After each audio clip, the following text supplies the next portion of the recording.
Nah, salah satu pertanyaan yang paling mendasar oleh sahabat tani kita yang mungkin lagi budidaya durian, yang mana pada saat tanaman durian pertama kali berbunga atau berbuah, itu banyak yang mengalami mati ranting. Ataupun juga kalau berbunga, itu akan mengalami kerontokan bunga dan buah. Nah, sebenarnya apa sih yang menyebabkan hal ini terjadi, Pak? Ini yang sebenarnya tadinya tuh saya mau bahas. Iya. Disinilah fase dimana pohon durian itu dari fase vegetatif menuju ke fase generatif. Itu kita sebut dengan prageneratif. Prageneratif, iya. Fase prageneratif ini kan bahasanya itu baru belajar, mengeluarkan bunga dan buah. Tentu pupuk yang kita berikan dari awal pertama kita memberikan pupuk saat pindah tanam sampai menuju dewasa sekarang, tadi sekitar umur 4 tahunan lah ya. Iya. Itu kan terakumulasi itu. Nah, ada residu yang selama ini tanpa sadari kita berikan, itu akan sangat mempengaruhi di saat pohon baru mengeluarkan buah atau bunga perdana. Nah, disitulah ada perubahan hormon sehingga pohon sangat rentan sekali mengalami stres. Tapi keluar bunga, keluar buah juga. Tapi yang kita lihat daunnya menguning, terus mulai keriting seperti terbakar, mati ranting. Itulah efek dari pupuk maupun residu sebelumnya yang kita berikan. Ini sedang dikeluarkan oleh pohon. Berarti itu salah satu proses wajar, Pak ya? Itu sebenarnya prosesnya wajar, tapi harus cepat juga ditindaklanjutin supaya stres ini tidak berkelanjutan. Karena maaf ya Pak Alvin ya, kita menjelaskan ini kan saya selalu mengambil patokannya seperti kita memanusiakan pohon. Manusiakan pohon, betul. Saat manusia, kalau misalnya kita lihat entah saudara wanita kita, anak perempuan kita mendapatkan datang bulan perdana, seperti apa sih kondisinya? Pasti kan juga sakit, terus perutnya tuh melilit sampai ada yang mungkin pingsan atau stres dan lain sebagainya. Itu juga sama terjadi di pohon. Jadi pohon durian ini di saat mulai menghasilkan buah perdana, ini banyak sekali di belakang itu rentetan-rentetan masalah yang mungkin teman-teman kita justru nggak paham. Ini ada masalah apa? Nah, ini yang kita ingin kita jelaskan di fase ini, di fase yang saya garis bawahi namanya fase prageneratif. Ya, dari perubahan fase vegetatif ke generatif ya. Ya, dia berada di tengah-tengah. Nah, ini biasanya berada di umur antara 4 tahun sampai 6 tahun. 6 tahun ya. Sampai 6 tahun itu biasanya dia berada di pola di situ. Nah, terus contoh-contohnya seperti apa aja Pak di fase prageneratif ini? Biasanya kita bertanya tuh itu. Jadi buah perdana, bunga perdana yang tumbuh, kita senang nih. Wah, ini luar biasa, ini bunganya banyak sekali. Ini bunga perdana nih bahasanya seperti itu. Kok banyak rontok? Karena pada dasarnya pohon itu masih belum bisa menumbuhkan antara bunga jantan dan bunga betina yang seimbang. Akhirnya lebih banyak bunga jantan yang keluar perdana daripada bunga betina. Bunga betinanya tuh sedikit. Makanya begitu tumbuh, terus kita tetap memberikan pupuk. Saat fase ini polinasi terjadi, selesai kok jadinya kok sedikit ya, rontok semua ya. Akhirnya kita merasa wah ini ada yang apa, ada yang salah dengan pemupukan atau apa. Ini sebenarnya bukan salah pemupukan, tapi ini adalah hal yang wajar karena pohon baru belajar. Sistem perakaran pohon ini masih belum mampu mendeteksi maupun membaca dengan sempurna. Akhirnya bunga-bunga jantan yang keluar lebih banyak daripada bunga-bunga betina, makanya banyak yang rontok. Terus juga daunnya mengering. Itu harus cepat ditangani. Jadi kita harus menyehatkan dulu akarnya, walaupun kadang-kadang buahnya tidak bisa kita selamatkan. Tapi ini adalah proses. Ini benar-benar proses yang alami sekali yang terjadi di pohon durian. Adapun kalau mungkin juga selamat, mungkin hanya tinggal beberapa buah saja Pak. Seperti pengalaman saya kemarin itu, pertama kali perdana membuahkan durian yang ada di depan pekarangan itu kan bunganya sempat lebat Pak. Tapi saya bilang begitu persis kata Bapak tadi, bahwa ini buah perdana. Jangan dulu kita paksakan sampai buahnya melimpah banyak begitu, perlahan. Makanya kemarin itu saya simpan buah kalau tidak salah hanya sampai 15 Pak, dengan diameter pohon yang sebesar itu. Nah, tapi banyak juga Pak, itu tanpa kita lakukan pemilihan bunga maupun Iya. buah pun, itu yang jadi memang biasa nggak banyak. Iya, iya, Jadi iya. kita nggak perlu harus menyortir atau apa, biarkan proses alam itu terjadi Proses aja. alam, iya, begitu iya, aja. iya. Nanti pohon yang akan mendeteksi mana buah yang lebih sempurna yang bisa dibesarkan dan mana yang buah yang tidak sempurna, tidak terjadi polinasi yang sempurna, itu akan digugurkan sendiri. Begitu ya. Dari pohon jantan dan pohon betina yang tidak seimbang ini juga permasalahannya di bunga jantan ini juga banyak sekali serbuk-serbuk sali yang belum sempurna. Terus juga dari pohon buah betinanya juga maksudnya tuh belum sempat juga, belum saatnya juga sempurna juga untuk dibuahi seperti itu. Jadi fase alam ini biarkan aja. Nah, yang kedua biasanya nih kalau misalkan kita udah mendapatkan buah perdana, bunga perdana, terus kok bunga selanjutnya kok sampai nganggur 2 sampai 3 tahun. Nah, itu juga sebuah fase perubahan ya. Fase perubahan karena hormon dari pohon ini kan pelan tapi pasti dia kan akan mendewasakan sendiri. Mendewasakan, oh iya ini yang tadinya belum layak atau apa, ini akan pelan tapi pasti kan dia akan membesar, akan menciptakan, oh iya ini memproduksi hormon dan lain sebagainya. Jadi ini hal-hal yang biasa ya.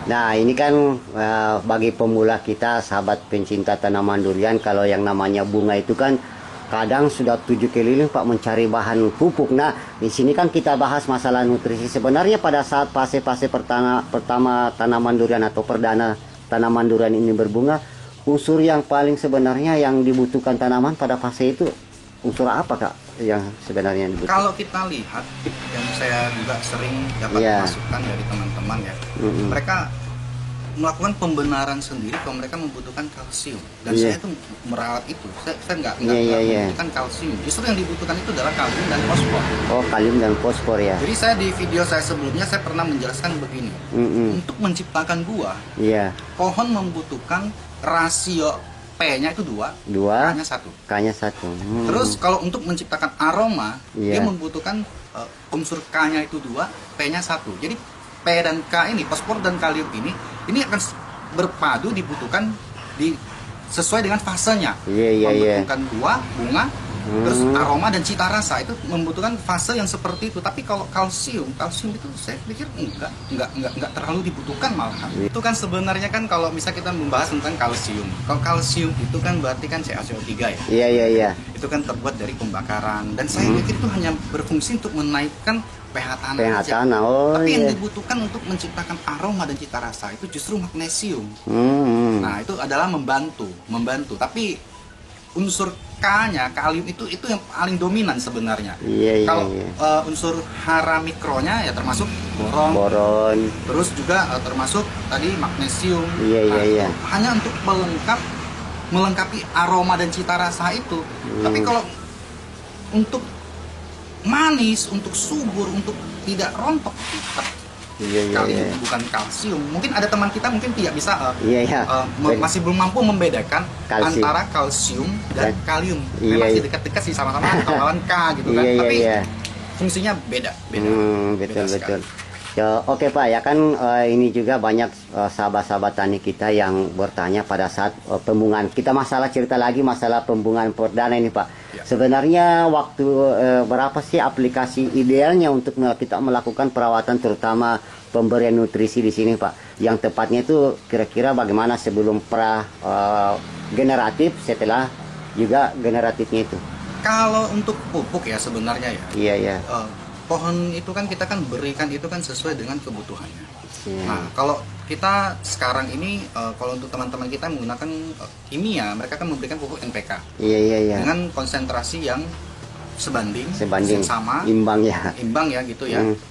Mungkin waktu di fase prageneratif itu, waktu pertama mengeluarkan bunga, itu dominan yang jadi pun nggak terlalu banyak dan tidak menciptakan aroma dan cita rasa yang sempurna. Karena sebenarnya pohon durian itu, karena pohon ini menciptakan aroma, cita rasa, legitnya, sampai kita bahas tanda petik breaknya dan sebagainya, itu benar-benar membutuhkan unsur K yang lebih tinggi. Jadi kalau misal kita memberikan yang unsur N, P dan K yang seimbang, itu nggak akan cukup sebenarnya. Nah, terus yang tadi juga bahas masalah boron. Boron itu ada di mikro. Tapi sekarang ini saya juga nggak tahu bagaimana teman-teman kita itu menggunakan pupuk boron itu sebagai pupuk makro, akhirnya malnutrisi ya kalau menurut saya ya. Jadi setelah berbunga maupun berbuah, justru pohonnya mati ranting. Nah, ada juga kasus kelebihan dari kalsium plus boron, buah yang sudah matang pun nggak bisa jatuh di pohon, sampai pecah malahan. Nah, itu kan semuanya kan efek dari salah perlakuan. Jadi kalau teman-teman menyaksikan pohon durian di fase prageneratif maupun generatif yang benar-benar sudah produktif, tapi banyak sekali buah yang bergelantungan di atas pohon, nggak mau jatuh, udah mateng sampai pecah, tetap aja tergantung di atas, itu sudah ada salah nutrisi yang diserap oleh pohon. Salah satunya itu adalah kalsium dan boron. Jadi peranan kalsium di sini di saat fase generatif ini sebenarnya bukan mutlak Pak yang harus diberikan, karena ini berhubungan sebenarnya dengan pH tanah Pak ya. Jadi pH tanah memang kalau sudah terpenuhi, misalnya di atas neta itu kalsium sudah tersedia. Sudah ada sebenarnya kalsium itu.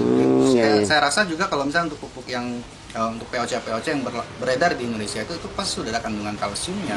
Begitu. Nah, kalau untuk pupuk yang seperti kimia itu mungkin harus kita berikan persatuan. Itu beda lagi gitu kan.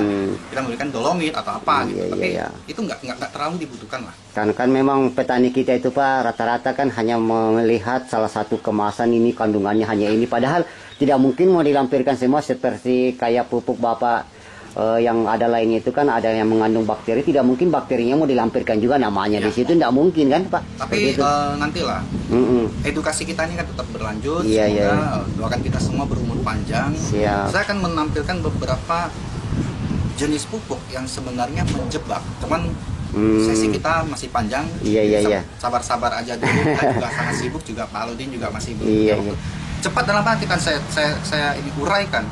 Jadi pupuk dengan kandungan yang tertera, terus juga dengan komposisinya itu bertolak belakang, itu sekarang banyak sekali. Jadi hati-hatilah teman-teman untuk kalau mau beli pupuk dan lain sebagainya, kalau tidak paham tanyalah dengan ahlinya atau orang yang paham, supaya tidak terjebak dengan pupuk yang tertera merek dagangnya dengan komposisinya itu bedanya 100%, nggak ada sangkut pautnya malahan. Jadi lebih hati-hati lah.